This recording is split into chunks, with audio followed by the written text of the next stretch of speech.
नैबे नै थिंखौ नायनो हागोन ओमफ्राय आइ बे जिरायनाय थिंखौ नायदो ओमफ्राय नै दंफां फांसे नै दंफाङा ना रेस्ट हाउसआ बरा मिलायदो दंफां इबो दंफां आदा नोंसोरो फाथ' दाव ना सराय दाव फाथ' दाव आयौ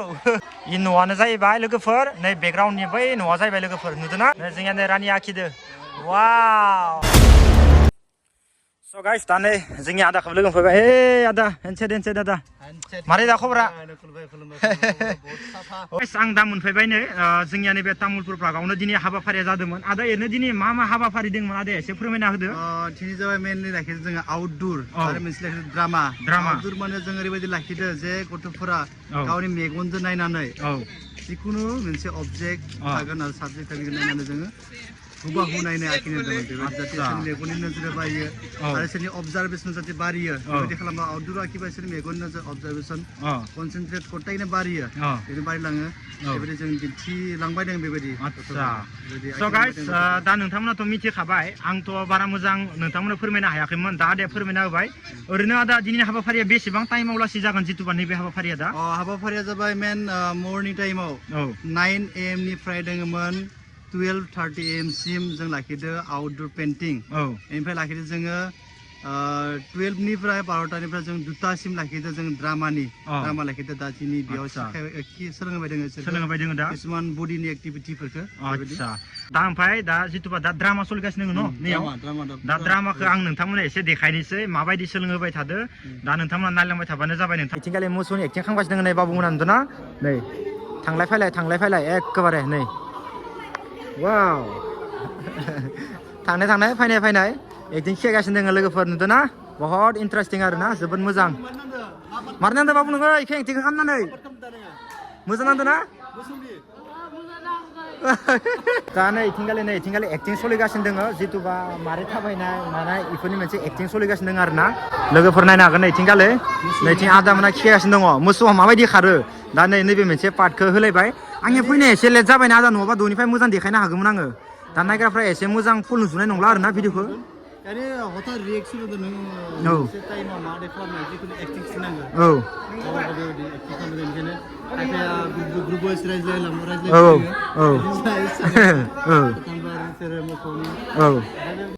नायनो हागोन नै इथिंगालि नै प्रेक्टिसखौ सोलोंगासिनो दङ नै इथिंगालि आदा मोना नायनो हागोन नै बरियानो दा ओमफ्राय आरो मा खेबावदो तामुलपुर गेटनि ना आदसा नायनो हागोन नै नैबे मानिमोन नैबे मोनसेया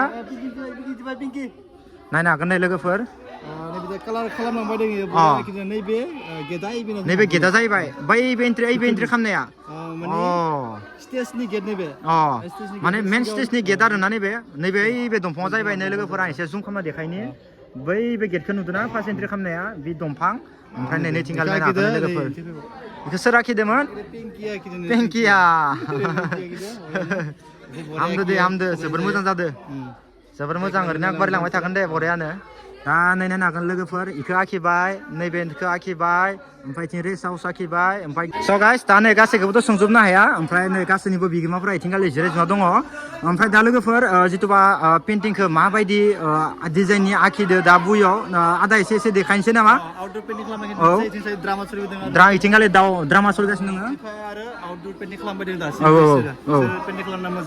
मोजां मोनो दा एसे देखायना होलाय आदा एसे नायनो हागोन नै माबायदि आखिदो लोगोफोर वाव नायनो हागोन नै नैबे रेस्ट हाउसखौ बे जरायनाय रेस्ट हाउसआ नैबे थिंखौ नायनो हागोन ओमफ्राय बे जिरायनाय थिंखौ नायदो ओमफ्राय नै दंफां फांसे नै दंफाङा ना ओमफ्राय नैबे फांसे दा नायनो हागोन नै बरिया आखिदो एखे सेम टु सेम जादो दखन नै दंफाङा कालारा एखे खादो सोर सासे आखिनाय बेखौ निजोराया जोबोद मोजां आखिदो लोगोफोर नै नायनो हागोन नै फुरा सेम तामुलपुर पार्कनि इयो जेरै ओरै सेम ओमफ्राय इथिंगालि वाव इबो इबिनो ना इबो इदिनो आरो ना दंफां माने कालारा जाजोबथ'वाखै आरो ना नायनो हागोन नै फुरा बरा सेम ओमफ्राय आरो दंबावो नै लोगोफोर इथिंगालि नायनो हागोन नोंथांमोना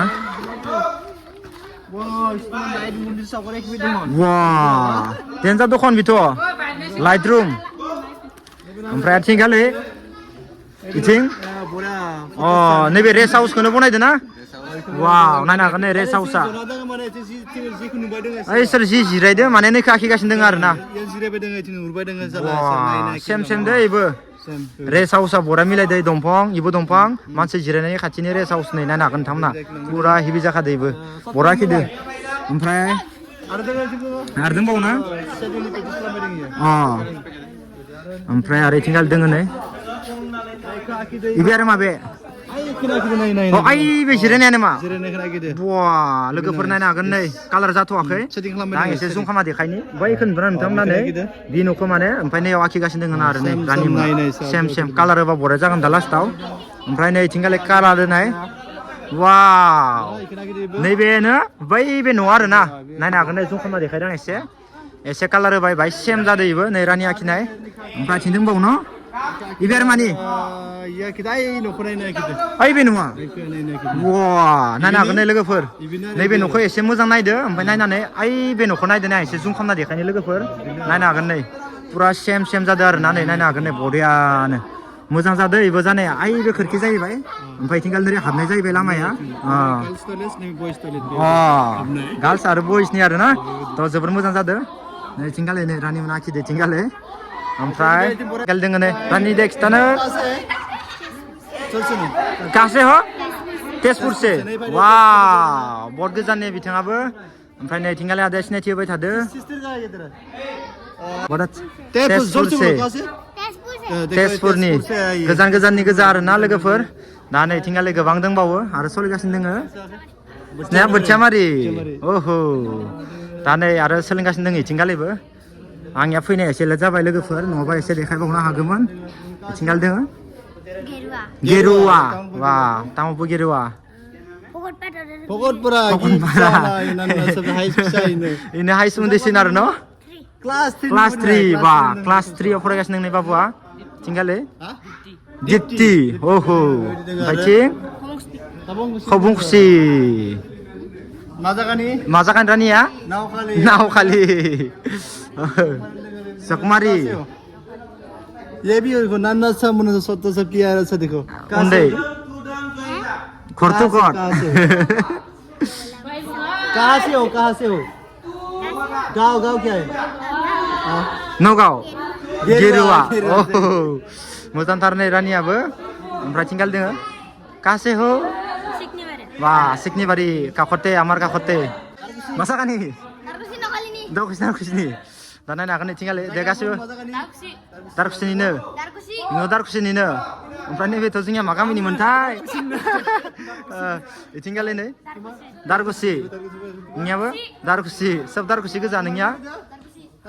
दारकुसिनि सोब दारकुसिनि गोजा इथिंगाले ओमफ्राय नैथिं सोंबावगोन नै जगमारिनि ओमफ्राय थिंगाले बरगुलिनि जगमारिनि ओमफ्राय नै इथिंगाले दंबावो दा नै गोबां सोलिगासिनो दङ नालाय इसे दा सोंनानै थांसै हाग्रामारिनि जेनेबा हाग्रामारि मावामारिनि वा बाबु हारसिं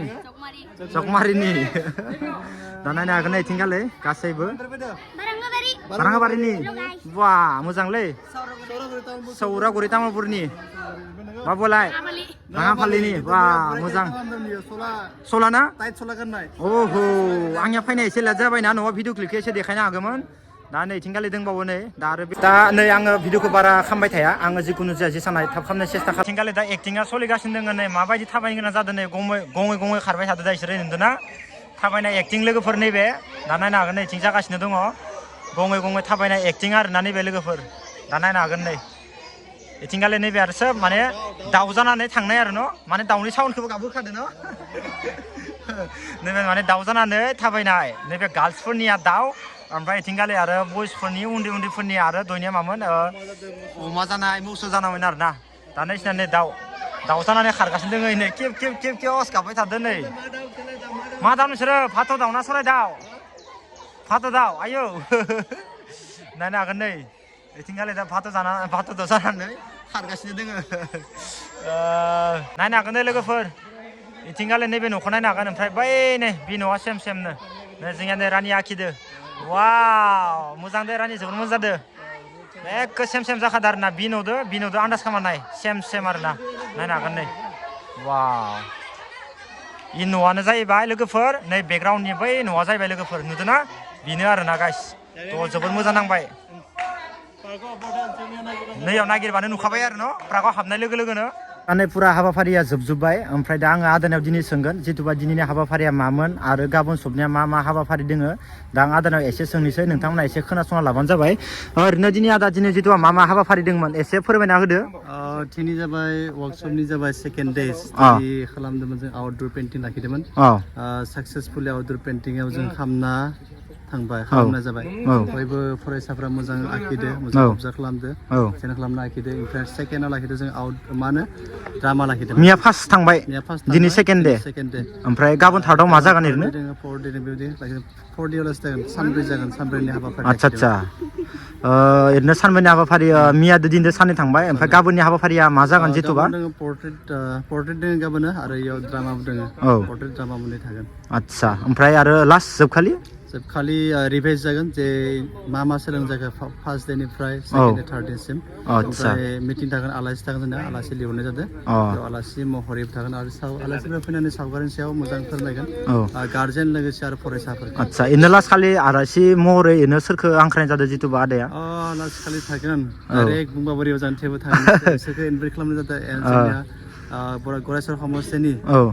मानगोनां एमसिएलए पबित्र कुमार सारा थागोन आरो लोगोसे बेबायदि आरो दंबावो बेबायदि उनाव मिथिलांगोन आदसा दा नै जोंनिया दिनै हाबाफारिया जोबथ'बाय लोगोफोर दा आथिंखालिनो गासैबो थांनो जाजोब्बाय ओमफ्राय बिगोमाफोराबो गासैबो नेफायजोब्बाय बिदिनो 2ता बाजिमोन टाइमा दा नै दा 2तायानो जाबाय लोगोफोर दा नै थांनाय टाइमाबो जाबाय दा गासैबो आथिंखालिनो जमानो आंथ' नोंथांमोना एसे देखायजोबखाबायानोखा जिथुबा दिनै तामुलपुर थांनो लानाय जादोंमोन गाबोनथ' स्कुलावनो जायसिगोन एकाडेमिया